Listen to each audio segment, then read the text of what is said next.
नमस्कार, सी न्यूज भारत की news bulletin में आपका स्वागत है। मैं हूं अखिलेश पांडे।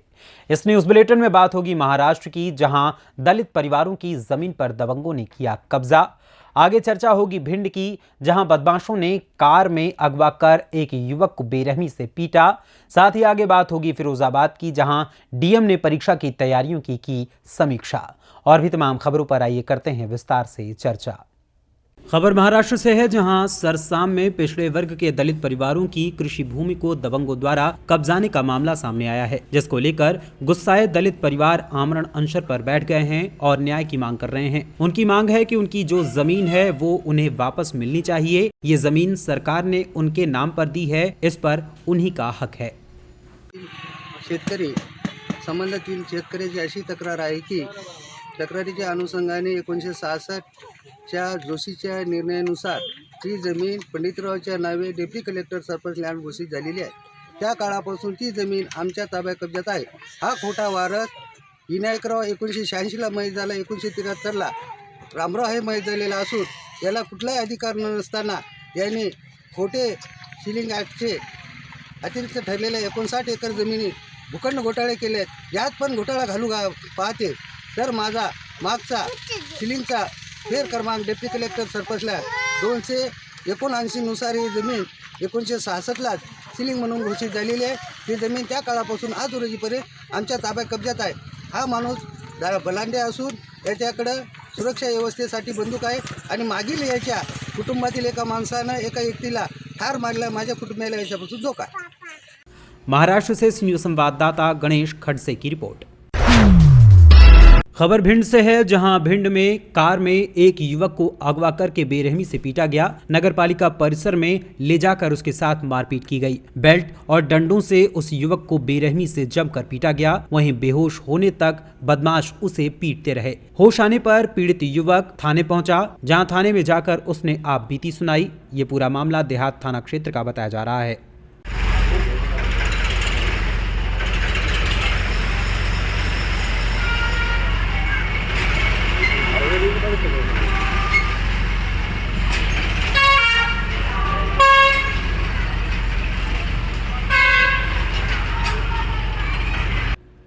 भिंड से सी न्यूज संवाददाता विनोद शर्मा की रिपोर्ट।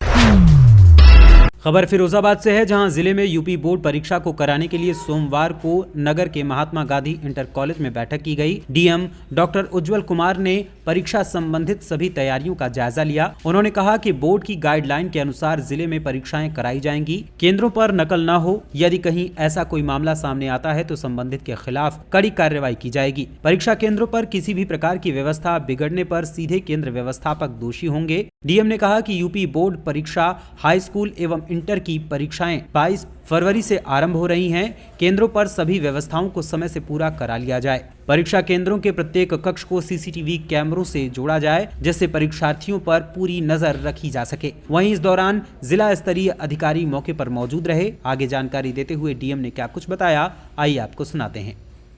हाई स्कूल और इंटरमीडिएट की जो एग्ज़ाम्स आने वाले हैं उसके लेकर फिरोजाबाद के एनजी इंटर कॉलेज में आज सभी केंद्र व्यवस्थापक, sector magistrate, static magistrate, union magistrates की मीटिंग बुलाई गई थी।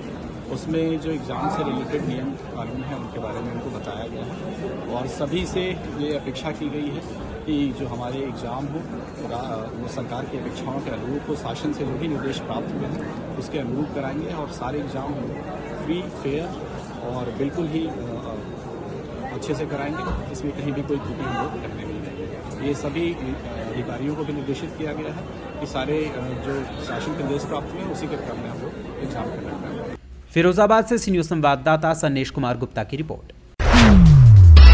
खबर झारखंड के पाकुड़ से है, जहां झारखंड भ्रमण पर निकले युवक आर्य गुप्ता पाकुड़ पहुंचे, जहां पर उनका भव्य स्वागत किया गया। पेशे से ऑटोमोबाइल इंजीनियर आर्य गुप्ता ने कहा कि झारखंड को पूरे विश्व में पहचान दिलाने के लिए वो भ्रमण पर निकले हुए हैं, क्योंकि झारखंड राज्य काफी खूबसूरत और ऐतिहासिक धरोहरों को समेटे हुआ है। अब तक आर्य 21 जिलों का भ्रमण कर चुके हैं और सोमवार को वो दुमका के लिए रवाना हो गए हैं। आप सबों को नमस्कार। जो है मेरा नाम आर्य गुप्ता है सर, और झारखंड के 24 जिला में पैदल यात्रा अपने बोकारो जिले से कर रहा हूँ, जहाँ पे मेरा घर हुआ। अपने झारखंड की उन अस्मिताओं के लिए, उनके पहचान के लिए इस पैदल यात्रा को कर रहा हूँ, ताकि लोग जान पाए हमारे झारखंड को, उस झारखंड को समझ पाएँ जो झारखंड 40% मिनरल जो है पूरे देश भर को जो है सप्लाई करता है, जिसके वजह से हमारे भारत की जीडीपी है। कई बार जब हम बाहर जाते हैं घूमने के लिए, हमारे लड़के बाहर काम करने के लिए जाते हैं, पढ़ने आदि के लिए जाते हैं, तो मानसिक रूप से वहाँ के लोग जो है हमें प्रताड़ित करते हैं ये बोलकर कि हम लोग जंगल झाड़ी से हैं और हम लोग को कुछ नहीं आता है, हम लोग पत्ता पहनते हैं, पिछड़ा है, आदि के तरह की चीज़ें जो है उनके साथ व्यवहार किया जाता है, बुरा व्यवहार किया जाता है हम झारखंडी भाई बहनों के साथ। तो चूँकि वो झारखंड को अधिक जानते नहीं हैं, कई मायने में हमारे किताबों में भी वो इतिहास दर्ज नहीं की गई जो हमारे अंग्रेज़ों के खिलाफ क्रांतिकारी हमारे गांव के क्रांतिकारी ने लड़ाई। जैसे कि मैं सिद्धू कानू पार्क के सामने खड़ा हूँ, 1855 ईस्वी में यहाँ पे लड़ी गई थी और कार्ल मार्क्स ने किताब में भी दर्ज कराया कि भारत की जो क्रांति यहीं से प्रारंभ हुई थी। तो कई सारे ऐसे ऐतिहासिक चीज़ें भी हैं जिसको दुनिया वालों को जानने की आवश्यकता है कि झारखंड क्या भूमिका निभाता है अपने भारत की आज़ादी में भी और अपने जीडीपी में भी। तो उन सभी चीज़ों को, इसके साथ साथ पर्यटन को भी, कि उस विषय में कहाँ पे काम किया जा सकता है और क्या कुछ है हमारे झारखंड में देखने के लिए। मूलतः झारखंड की कला संस्कृति, यहाँ के इतिहास, यहाँ की परंपराएं। पाकुड़ से सी न्यूज़ संवाददाता पंकज भगत की रिपोर्ट। खबर उत्तराखंड के रुद्रपुर उधम सिंह नगर से है, जहां SC/ST आयोग के राष्ट्रीय अध्यक्ष अरुण हालदार के रुद्रपुर पहुंचने पर भाजपा आर्थिक प्रकोष्ठ के प्रदेश सह संयोजक भारत भूषण चुघ समेत तमाम गणमान्य लोगों ने उनका भव्य स्वागत किया। हालदार के रुद्रपुर रेलवे स्टेशन पहुंचने की जानकारी मिलने पर भारत भूषण चुघ समेत वरिष्ठ अधिवक्ता गजेंद्र सिंह संधू, पूर्व मेयर रामपाल सिंह आदि रेलवे स्टेशन पर पहुंचे, जहां उन्होंने SC/ST आयोग के राष्ट्रीय अध्यक्ष अरुण हालदार को श्रीमद् भागवत गीता देकर उनका भव्य स्वागत किया। हालदार ने इस मौके पर कहा कि केंद्र की भाजपा सरकार SC/ST समाज के उत्थान के लिए निरंतर प्रयासरत है और पिछले लगभग 10 वर्ष के कार्यकाल में SC/ST समाज के लिए अनेक लाभकारी योजनाएं चलाई हैं, जिनका समाज के लोगों को लाभ भी मिल रहा है। उन्होंने कहा कि आने वाले लोकसभा चुनाव में भी केंद्र में भाजपा की सरकार बनेगी और समाज के SC/ST वर्ग के उत्थान के लिए और भी योजनाएं लागू होंगी। वो लोग अभी हमारे सम्मानित देश के राष्ट्रीय अनुसूचित और अनुसूचित जनजाति आयोग के चेयरमैन श्रीमान अरुण हालदार जी, जो कलकत्ता निवासी हैं, वो आज यहाँ पर दौरे पर थे, उधम सिंह नगर दौरे पर थे। पीलीभीत जिले में उन्होंने सभाएं की, सबसे बात की और आज उन्होंने एक बैठक भी ली जिसमें हमारे बंगाली भाइयों को अनुसूचित जाति का दर्जा उन्होंने अधिकारियों को बुलाया, जिसमें भारत सरकार के अधिकारी थे, उत्तर प्रदेश सरकार के और हमारे उत्तराखंड सरकार से भी हमारे पूर्व जो यहाँ जिलाधिकारी रहे संत साहब समाज कल्याण देख रहे हैं, वो भी उपस्थित थे। तो उन्होंने कारण पूछा भी क्यों हम लोग अभी अनुसूचित जाति का दर्जा बंगाली समाज को, जो एक गरीब मतलब तबका माना जाता है, उसको क्यों नहीं दे रहे हैं। तो उसको लेकर आज वो लगातार दौरे पर थे। अभी कुछ दिन पूर्व उनका दिनेशपुर भी आगमन हुआ था, तो वो अभी हमारे बीच में थे। तो आज मुझे उनका स्वागत करने का अपने साथियों के साथ सौभाग्य मिला।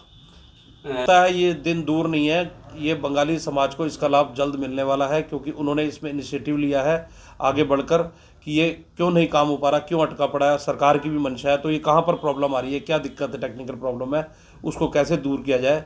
तो उसके लिए उन्होंने बड़े गंभीरता से विचार करके एक बैठक भी ली और अधिकारियों को भी निर्देश दिए कि इस पर तुरंत कार्रवाई करें। रुद्रपुर उधम सिंह नगर उत्तराखंड से सी न्यूज़ संवाददाता शादाब हुसैन की रिपोर्ट। फिलहाल के लिए इस न्यूज़ बुलेटिन में बस इतना ही। देश दुनिया की तमाम खबरों के लिए देखते रहें सी न्यूज़ भारत। हर खबर आपके साथ, आपके हाथ।